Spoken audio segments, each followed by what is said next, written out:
I'm Daniel Vosotas, and on this channel, I break down hospitality, short-term rentals, real estate innovation, tokenization, blockchain, and the technology reshaping how this business really works. In this video, I want to go beyond the basic definition of tokenization and get into what hotel owners, resort operators, villa managers, asset managers, and hospitality executives should actually understand if they're trying to figure out where this fits in their business, their role, or their partnerships. Before I go any further, I want to be very clear, this video is for educational purposes only. I don't offer financial advice or investment services. Any reference to blockchain, tokenization, or DeFi are purely informational and related to hospitality and real estate innovation. This channel is focused on education, industry trends, and technology, not on promoting financial products or services. First, tokenization is not really about the token. It's about the record system behind the asset. This is where most people get distracted. They focus on the digital wrapper and miss the real question, which is what system actually records rights, ownership, restrictions, transfers, approvals, and entitlements in a way that is accurate, enforceable, and usable. So when someone says a hotel, resort, or villa can be tokenized, the question is not, can the property become a token? The better question is, what is the authoritative record of ownership and how does the token relate to it? If the answer is vague, that is a red flag. In hospitality, weak records create weak structures. A modern-looking dashboard does not fix unclear rights, inconsistent ledgers, or manual exceptions hidden in someone's inbox. Second, a hospitality asset can be tokenized now, but usually not in the way people first imagine. In most real-world structures today, you're not tokenizing the hotel deed itself. You're tokenizing the equity or debt of the entity that owns the asset, usually an LLC, LP, fund vehicle, or an SPV. That means the property sits inside a legal entity. The operating agreement or the offering documents define the rights, and the token becomes the digital representation of those rights inside a controlled framework. That changes how you should think about the whole subject. If you're a hotel owner, sponsor, or operator, the real question is not, how do I put my building on a blockchain? The real question is, what entity owns this asset? What rights are being digitized? And how do those rights move through legal, administrative, and compliance systems? That's the real question. It affects governance, transfer restrictions, who gets information, who gets distributions, and who has authority over decisions. Third, tokenization does not replace the legal structure. It sits on top of it. A token does not create rights by itself. The rights still come from the legal documents, the issuer, the entity structure, the governing agreements, and the rules attached to them. This is why you should get used to asking one question right away. What exactly does a token represent? Does it represent direct equity in the hotel owning entity? A debt claim, a beneficial interest held through a custody, a synthetic exposure, information rights only, economic rights only, voting rights, transfer rights. Those are very different structures with very different operational and legal consequences. This is where tokenization stops being a buzzword and starts becoming a due diligence question. If the token is one step removed from the actual issuer or ownership record, the next question should be, what intermediary risk, what bankruptcy risk, servicing risk, or governance limitations should come from what structure? If the answer is unclear, the problem is not technology, the problem is structure. Fourth, this is usually a permission system, not something trading freely like an open public market instrument. The public imagination around tokenization is often shaped by open crypto markets, but the systems most relevant to serious real estate are generally controlled systems with identity checks, transfer rules, and compliance logic embedded into the workflow. This is a very practical architecture point. Real tokenization is usually about controlled data design, not putting everything on blockchain. So if you ever wanted to digitize ownership structure, one useful question is this: which information belongs in the transaction record? Which information belongs in a private compliance system? And who controls each of those layers? That is a question an asset manager, CFO, compliance lead, or operating partner can use immediately. Fifth, the first real value of tokenization usually is not liquidity, it's administrative efficiency and control. This is where most public commentary gets the story wrong. The marketable version of tokenization is always about faster trading, broader access, or future liquidity. But inside a real hospitality structure, the first value is usually more practical and more important. Cleaner cap table visibility, better transfer restrictions, better permissions, better audit trails, more structured reporting, and better coordination between legal, admin, accounting, and investor record systems. That is especially relevant in hospitality because hospitality is not passive real estate. It's a coordination business. Owners want visibility. Operators want flexibility. Asset managers want accurate performance data. Legal wants transfer restrictions respected.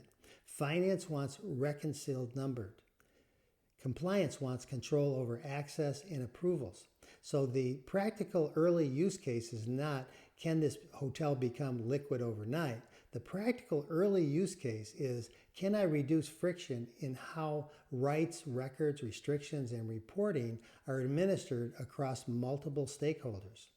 That is the kind of thing that actually saves time, reduces errors, and improves trust. Sixth, tokenization will not fix a weak operation. In many cases, it will expose one. This is probably the most useful operational point in the whole video.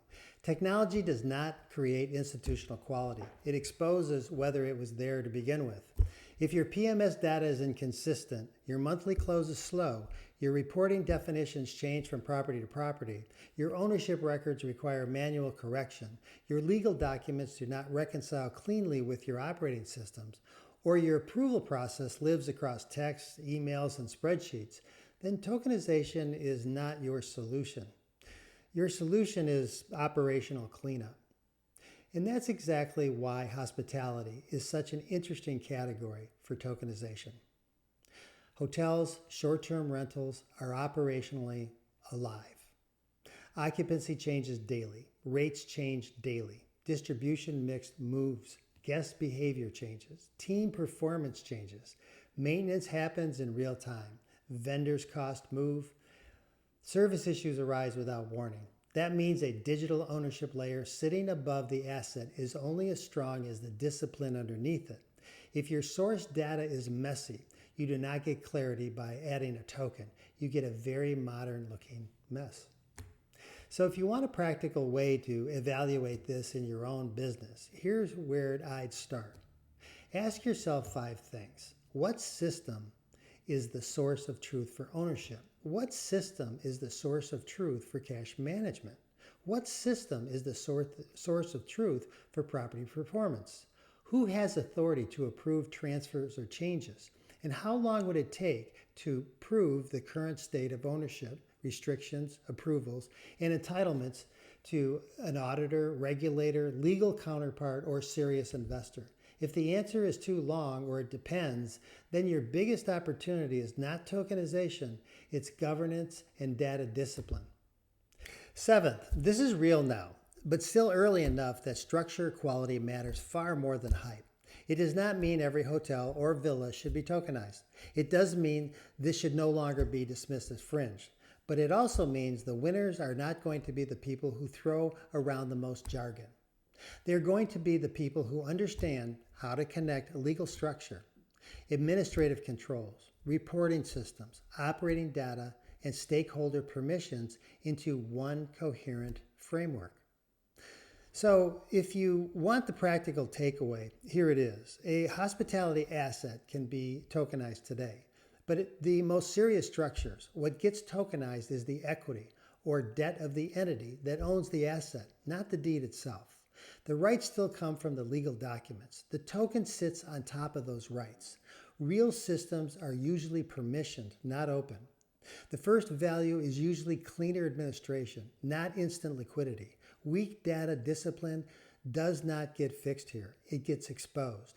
And when the people who are best positioned for the next phase are the ones who understand where their organization friction actually lives. This is why serious hotel owners, operators, asset managers, developers, and hospitality executives should care about this now, even if they've never tokenized a structure. This topic forces you to ask better questions about your business. Where is the authoritative record? Where are approvals slow? Where are rights unclear? Where are restrictions handled manually? Where does reporting stop being trustworthy? Which pieces of the ownership and operating stack should be more structured, and which should remain flexible? Those decisions are useful whether you've ever touched blockchain or not. They help you see where your systems are weak, where your controls are too manual, where your reporting is not dependable enough, and where your partnership structure may be more fragile than it looks. That is the real reason this topic matters. It forces a more serious conversation about how hospitality assets are governed, recorded, coordinated, and administered. If you are an owner, the value of understanding whether your structure is actually built for clean oversight. If you're an operator, the value is understanding where ownership complexity creates drag on execution. If you're an asset manager, the value is seeing whether reporting, approvals, and restrictions are structured well enough to scale. If you're in a partnership, the value is asking whether rights, obligations, and transfer rules are clear before there is pressure, conflict, or change. I'm Daniel Vosotas, and this is the standard I want for this series. Not service level definitions, but real information you can use in your business, your job, your partnership discussions, and your decision making. If you found this useful, subscribe and watch the other videos in the series, because I'm going to keep breaking down hospitality, tokenization, blockchain, short-term rentals, and real estate innovation in a way that helps you think more clearly about where the industry is headed.